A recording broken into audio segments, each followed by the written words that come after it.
तैँले हार मान्नु पर्दैन। मैले तेरो वचन तोडेको छैन। नमस्कार, जतिजनाले पनि हेरिरहनु भएको छ हाम्रो झमेलाको टिम या हाम्रो जुन गोल्डन जुब्ली अभिनेता गोर्खा मार्च समिति चल्दैछ यसमा आएको छौँ र यहाँ आउँदा यहाँ दाजुलाई भेट्यो। दाजुले पनि गोर्खाली सिनेमाको प्रचार प्रसारमा केही मद्दत गर्दै हामीसँग चाहिँ वार्तालाप गर्दैछ। धन्यवाद। र अहिले तपाईँको झमेलाको जुन सुटिङको जुन प्रस्तुति कहाँसम्म आएको रहेछ विजयनगरबाट उहाँ आइपुग्नु भएको छ। तपाईँहरूको कहिलेसम्ममा रिलिज गर्ने तपाईँको विचार छ? उहाँ अरुणाचलकै लागि एकजना गौरव जस्तो तपाईँको जुन हामीले सारे जुन मुभी हेऱ्यौँ र सारे हेरेर हामी असमको जम्मै गोर्खाली जनमानस एकदमै रुचि भएको थियो र यो पालिको जुन तपाईँको अभिनय चाहिँ कस्तो प्रकारको र त्यसको मेन स्टोरी चाहिँ के हो?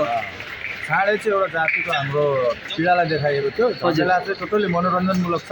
त्यसमा धेरै हाँस्ने सिनहरू पनि छ र एउटा माया प्रेम र त्यही बिचको हाँसो र एउटा गाउँले मान्छेको मन र उसको वचनलाई लिएर बनाइएको छ झमेला।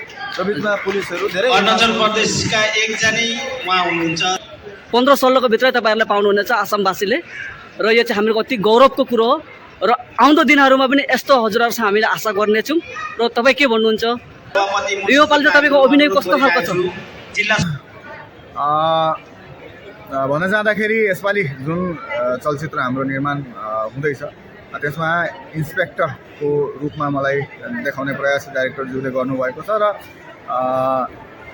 त्यसमा इन्सपेक्टर पाँडे हिसाबले मलाई चिनिने गरिन्छ र त्यसमा एउटा डाइलग छ जसलाई हामी सिग्नेचर डाइलग पनि भन्न सकिन्छ।